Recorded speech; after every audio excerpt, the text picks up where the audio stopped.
नमस्कार दोस्तों। तो कल रात रादर मध्य रात वक्फ अमेंडमेंट बिल 288 वर्सेस 232 से पास हो गया। 282 मतलब एनडीए और के घटक दलों ने मिलकर 288 वोट्स डाले और वहीं इंडिया अलायंस के घटक दलों ने मिलकर 232 वोट डाले।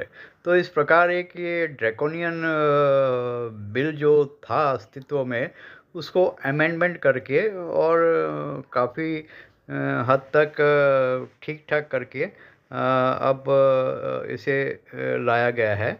हालांकि अभी इसे राज्यसभा में भी पास होना है, परंतु उम्मीद है कि राज्यसभा से भी यह पास हो जाएगा। तो इस वक्फ अमेंडमेंट बिल से एक बहुत बड़ा डेवलपमेंट जो है वो हुआ है, और इसका पूरा क्रेडिट मोदी गवर्नमेंट और अमित शाह जी को जाता है। अब हम आते हैं कल के जो संसद में हुआ उसके ऊपर। तो देखिए, संसद में दोनों पक्षों की तरफ से वक्ताओं ने बोला। हालांकि यदि आपने इस पे पूरा सुना हो तो जो इंडिया अलायंस के घटक दल इसका जो इसके अपोजिशन में खड़े थे, उनकी तरफ से कोई भी एक ऐसा सॉलिड लॉजिक या रैशनल नहीं दिया गया कि आदमी को सोचने पे मजबूर होना पड़े कि भाई वाकई में ये अमेंडमेंट बिल की ज़रूरत थी या नहीं थी। So they're all referring to different thing. यदि आप अखिलेश यादव का स्पीच सुने तो वो तो 5-10 मिनट बाद वक्त बिल के ऊपर आया। उसके पहले वो योगी आदित्यनाथ के ऊपर व्यंग कस रहा था या यूपी पॉलिटिक्स पर बोल रहा था। उसी प्रकार जो दूसरे वक्ता है वो भी सब इधर उधर की बातें कर रहे थे। तो इसका सीधा सा मतलब यह है कि उनके पास कोई सॉलिड तथ्य नहीं था, लॉजिक नहीं था, और वे सिर्फ अपोज करना है इसलिए अपोज कर रहे थे।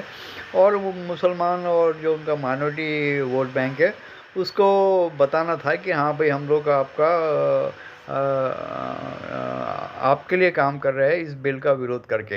हालांकि देखा जाए तो यह मुस्लिमों के बिल्कुल भी अगेंस्ट में नहीं है, बल्कि उनकी बेहतरी के लिए ये, क्योंकि वक्फ का यदि आप रिकॉर्ड देखें तो इसने मुसलमानों के लिए कुछ नहीं किया। यदि मुसलमानों के लिए किया होता तो इतनी ज़्यादा गरीबी और जो बुरे दिन मुस्लिम्स को देखने पड़ते हैं, खासकर निम्न वर्ग को, वो उसकी ज़रूरत ही नहीं होती। They would have been properly educated, given medical facilities and many other things. तो वक्फ ने डेफिनेटली जो है सिर्फ चुनिंदा लोगों के लिए और उनके हक में काम किया है, आम जनता के लिए बिल्कुल काम नहीं किया है। तो यह जो अमेंडमेंट बिल है, this will definitely have improvement in the for the Muslim class, especially the lower Muslim class. तो this is definitely a good moment. एक दूसरा जो और इससे समझ में आया है कि किस प्रकार से अपोजिशन और ख़ासकर कुछ मुस्लिम नेता ने इस बिल के बारे में फेक नैरेटिव बनाने की कोशिश की। मुझे तो लगता है कि गवर्नमेंट को इस बारे में सोचना चाहिए कि इस प्रकार के फेक नैरेटिव बनाने वालों के अगेंस्ट में कार्रवाई की जा सके। आप ऐसा देखिए, देश में there is a lot of illiteracy and people don't have time to read newspapers और लिसन टू टीवी और वर्क ऑन सोशल मीडिया। हम में से कितने, मतलब 140 करोड़ में से बमुश्किलत 5-10 करोड़ होंगे जो पेपर पढ़ते होंगे या डेली न्यूज़ के टच में रहते होंगे। 100-120 करोड़ लोग जो है वो बिल्कुल अछूते हैं इन सब चीज़ों से। They are busy in feeding themselves and their family and doing work.